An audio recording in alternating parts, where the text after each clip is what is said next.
they've been catching hell for a long time. They was ready to pop for a minute. This was just the switch that ignited the haystack.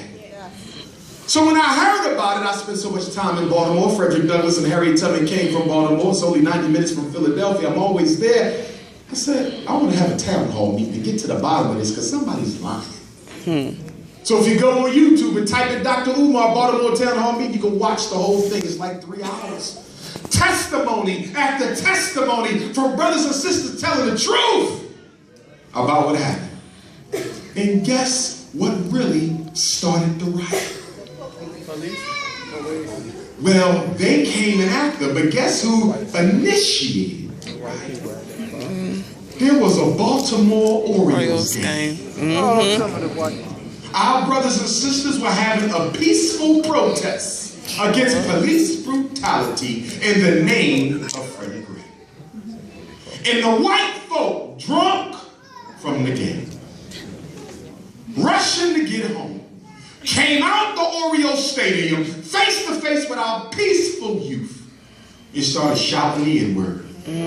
Face to face with our peaceful youth, trying to run them over with the cars. Face to face with our peaceful youth, started throwing rocks and bottles and stones while the police stood there and watched them and they do nothing about it. And so the youth said, if you're going to let them do this to us, this ain't the 60s no more. We not having it. So they picked up the stones and started throwing them back. The riot was started by racist white folk who didn't want to respect a peaceful, nonviolent march from black youth. Did Wolf Blitzer tell you that? Not at all. Did gay-ass Don Lemon tell you that?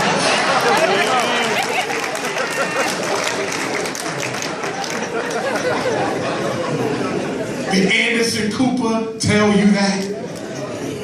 Did Soledad mention it? Did Geraldo break it down?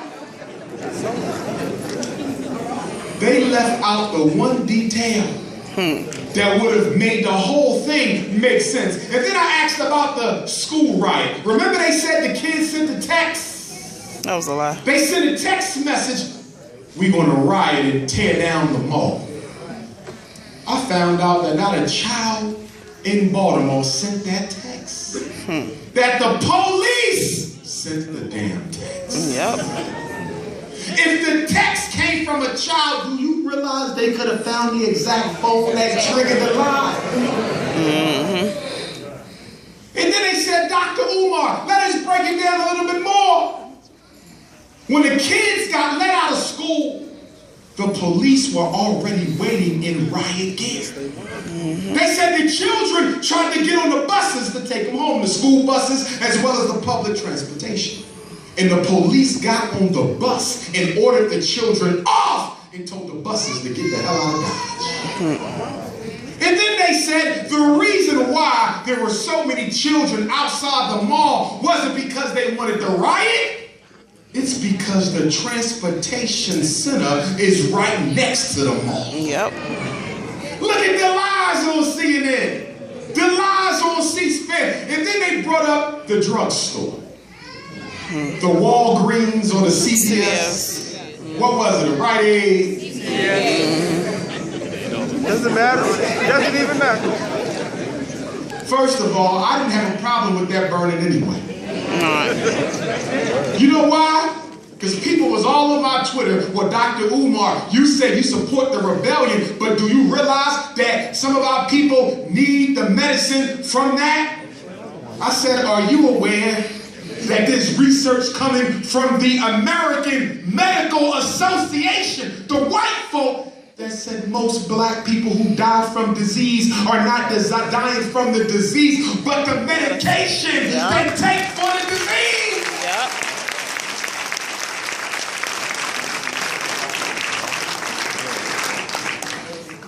One of the brothers at the town hall meeting stood up. He said, Dr. Umar, don't you find it odd that they got video of people stealing stuff out the drugstore, but no video of the people who allegedly burned it down? He said, do you know why it is? The police put that thing on fire. They said, look,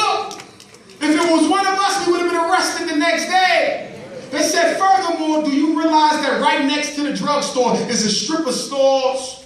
There's a weave shop. Fried chicken restaurant. Sneaker store. Then a place that sells like blunt paper, weed paper. So do you mean to tell me weed, sneaks, chicken, blunt paraphernalia?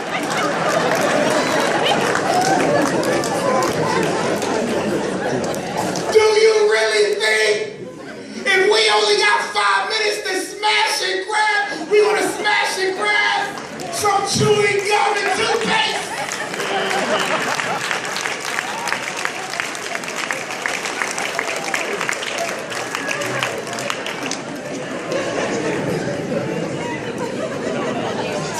You gotta be careful of what you watch and what you listen to. The media is a propaganda campaign designed to control public opinion. And the sad thing about media, the sad thing about our black film producers, Spook Lee and John Simpleton, Tyler Ferry and Get him. Don't tell him I said that. I need a check. Sometimes you gotta be quiet. Somebody told me yesterday that the city of Atlanta wants to give Tyler Perry like 100 acres to build a massive entertainment and movie production complex. Now some of y'all say that'd be nice. No. But you're missing one thing. They not investing in that for you. That's for the new Atlanta.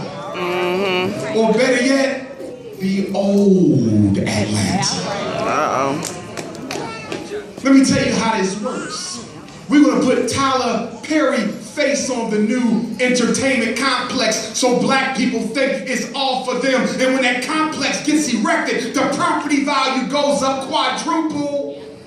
And then all the black folk who thought it was for them can't even afford to live around it. Same thing they did in Brooklyn when they put Jay-Z's face on the Brooklyn Nets and moved millions of black folk out of Brooklyn, raised the property value, and sent them out homeless. Use a black face when you want to erase. White folks ain't put no money in you. You don't even invest in yourself. So I'm gonna go back down to Baltimore and do some work.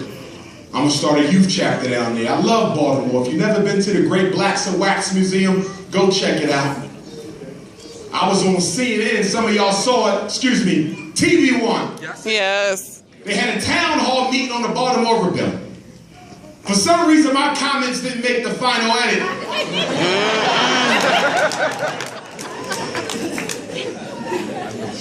But something in me said, go to the slave dungeon. I went down there, said about that slave ship in Baltimore, y'all. It's the closest thing to the real thing. If you've never been to the Great Blacks and Wax Museum, it only costs $12 to get in. It is black owned. Please, this summer, take the family. It's nothing like it. Hundreds of wax figures of our ancestors look just like them. I was only upset about one thing. They added a new room in the Blacks and Wax, a new display, the Obama room. I was going to light a match to that wax.